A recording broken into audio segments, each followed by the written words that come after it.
Assalamualaikum warahmatullahi wabarakatuh.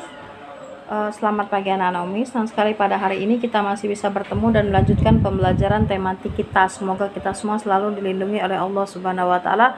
Amin amin Allahumma amin. Silakan buka buku tematik 1H kalian halaman 32 ya. Ayo membaca. Matahari pagi bersinar terang, udara pagi terasa sejuk, sinar matahari pagi sehat bagi tubuh. Lala suka bangun pagi. Bangun pagi buat tubuh Lala jadi sehat. Bangun pagi membuat Lala semangat berangkat ke sekolah. Setelah mandi dan sarapan, Lala pamit pada ayah dan ibu. Lala berangkat ke sekolah. Nah, cerita ini nanti boleh kalian baca sendiri di rumah nak ya. Silakan nanti dibaca sendiri di rumah ya. Kemudian halaman 33, ayo menyimak. Siang hari langit terlihat cerah, matahari bersinar cerah, udara di siang hari terasa panas.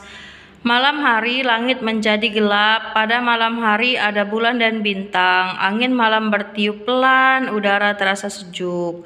Bagaimanakah terjadinya siang dan malam? Mari kita amati melalui globe. Globe itu ini, artinya bola dunia. Ini adalah globe.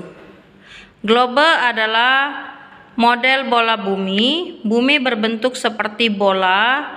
Setiap hari bumi berputar. Berputarnya bumi akibatkan terjadinya siang dan malam. Jadi itu proses terjadinya siang dan malam.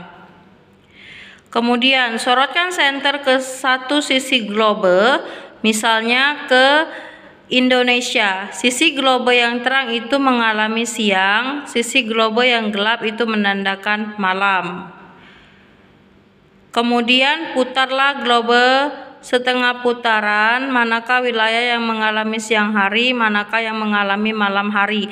Nah, kalau kalian punya globe, kalian bisa mencobanya di rumah ya, untuk menjawab soal ini. Kemudian halaman 34, aktivitas mandiri.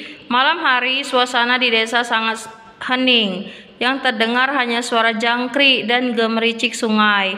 Bagaimana suasana malam hari di lingkungan tempat tinggalmu? Sama, sunyi ya. Apakah suasananya sepi atau ramai? Kalau di tempat Umi Ayu sepi nak ya. Apakah suasana siang hari dan malam hari sama? Kalau di tempat Umi Ayu berbeda. Kemudian halaman 35, di sini ayo membaca, nanti silakan baca sendiri ceritanya di rumah ya. Siang itu matahari bersinar terik, bel berbunyi waktu istirahat tiba. Lala keluar dari dalam kelas, Lala menuju bangku taman. Lala ingin memakan bekal dari ibu. Di bangku taman, Dion sedang memegang perut. Nah, perhatikan gambar ya. Perut Dion sakit, Dion tidak sarapan. Dion tidak membawa bekal dari rumah. Lala tawarkan Dion makanan. Ini percakapan antara Lala dan Dion. Apa isi percakapannya? Mari kita baca bersama. Dion, apakah perutmu sakit? Wajahmu juga terlihat pucat. Aku merasa pusing Lala. Tadi pagi aku tidak sarapan. Aku juga lupa membawa bekal dari rumah, kata Dion. Oh begitu, terimalah makanan ini, aku punya makanan lebih, kata Lala.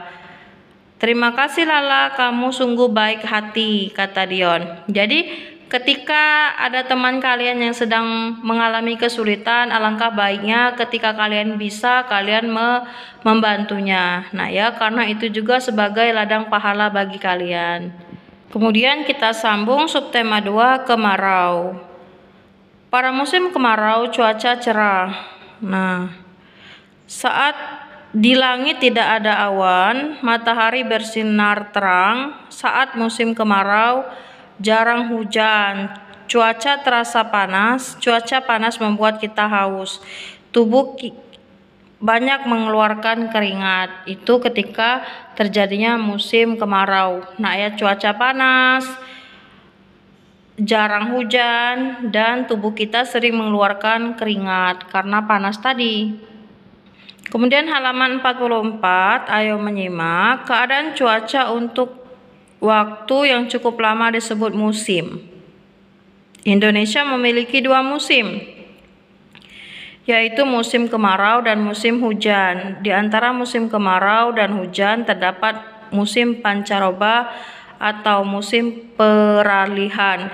Jadi di Indonesia itu terdapat 2 musim, yaitu musim kemarau atau musim panas dan juga musim hujan. Dan kita juga mempunyai musim pancaroba atau musim peralihan. Kemudian halaman 46, aktivitas individu. Musim kemarau udara terasa panas. Kita mudah haus dan banyak berkeringat. Kita perlu banyak minum agar tubuh tidak kekurangan cairan. Lebih nyaman menggunakan pakaian yang berbahan tipis, contohnya bahan dari katun. Coba sebutkan apa jenis minuman yang biasa diminum saat musim kemarau. Nah, kalau Umi Ayu ketika musim kemarau itu biasanya minum air es. Coba sebutkan jenis pakaian yang cocok digunakan saat musim kemarau. Ya, kalau pakaian itu yang cocok dipakai pada musim kemarau atau musim panas yaitu yang berbahan tipis. Jangan yang berbahan tebal seperti jaket, itu jangan ya, karena itu bisa menyebabkan tubuh kita mengeluarkan banyak keringat. Kemudian halaman 47, ayo membaca. Panen jagung. Lala masih berlibur di desa. Pagi-pagi kakek ajak Lala panen jagung. Lala sangat senang. Lala memetik jagung yang sudah masak. Kakek memegang keranjang. Lala memasukkan jagung ke dalam keranjang. Tidak berapa lama panen jagung selesai. Kakek dan Lala segera pulang. Lala sudah tidak sabar ingin membakar jagung. Lala suka jagung bakar. Nah, itu adalah cerita dari Lala tentang panen jagung di desa. Nah, kini aku tahu sudah 1 bulan hujan tidak turun karena sekarang musim kemarau. Kata Umi tadi, musim kemarau artinya musim panas. Kakek masih dapat panen jagung. Jagung tidak banyak butuh air. Walaupun tanah kering, jagung tetap tumbuh. Ada beberapa jenis tanaman yang dapat hidup di musim kemarau, contohnya tanaman kaktus dan juga kelapa. Halaman 48, nah ya, aktivitas individu. Di sini ada soal bagaimana keadaan lingkungan rumahmu saat musim kemarau. Kalau di lingkungan tempat tinggal Umi Ayu itu panas, nak ya. Apakah di lingkunganmu terasa panas? Sangat-sangat panas. Apakah di halaman rumahmu ada tanaman? Tidak ada. Bagaimana keadaan tanaman di rumahmu saat musim kemarau? Tetangga Umi itu ada tanaman. Itu rata-rata ketika musim kemarau tanaman itu menjadi layu.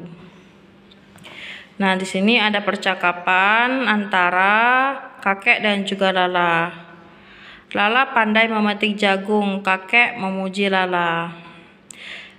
Lala pandai sekali memetik jagung, kata kakek. Kata Lala, terima kasih kakek, Lala senang memetik jagung. Itu adalah contoh kalimat pujian, nak ya. Halaman 49, kalimat yang diucapkan kakek pada Lala adalah kalimat pujian. Nah, ayo buatlah kalimat pujian untuk temanmu. Ini ada contoh ya. Mirna membuat lukisan yang indah. Kalimat pujian yang kamu ucapkan, ini dari Umi ya. Contohnya, indah sekali lukisanmu Mirna. Itu boleh, nak ya. Nomor 2, Mona bernyanyi dengan suara merdu. Kalimat pujian yang kamu ucapkan, ini dari Umi ya. Merdu sekali suaramu Mona. Nomor 3, rumah Lala tertata rapi dan bersih. Kalimat pujian yang kamu ucapkan, bersih dan rapi sekali rumahmu Lala. Nah, bagaimana dengan kalimat anak-anak Umi di rumah? Halaman 50 ya, ayo menyimak. Pada musim kemarau banyak lalat di rumah. Ibu mengingatkan Lala agar simpan makanan dengan baik. Makanan yang dihinggapi lalat akan tertular kuman penyakit. Di saat musim kemarau juga susah mendapatkan air bersih.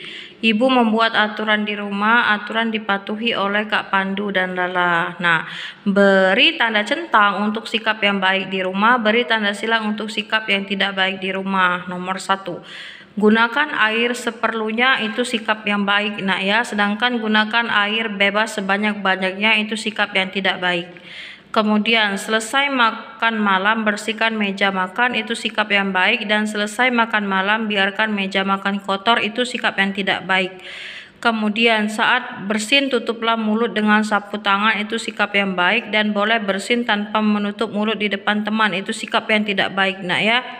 Kemudian hati-hati dengan api di saat musim kemarau, itu sikap yang baik. Bermain menggunakan api tidak berbahaya, itu sikap yang tidak baik. Halaman 52, ayo menyimak. Saat musim kemarau jarang turun hujan, sungai, sumur, dan sumber air menjadi kering. Tanah di sawah dan ladang juga mengering. Saat musim kemarau, sebagian petani tidak menanam padi. Sebagian petani menanam jagung dan ubi. Sebagian petani mencari kerja ke kota. Karena ketika musim kemarau itu biasanya padinya tidak mau tumbuh atau padinya akan mengering, sehingga tidak bisa membentuk beras. Halaman 53 ya, ayo membaca. Di dekat perumahan Vito terdapat telaga. Walaupun musim kemarau, telaga tidak pernah kering. Di dasar telaga terdapat mata air. Cuaca sangat panas. Vito, Bobby, dan Dion berenang di telaga. Ini kegiatan mereka ya.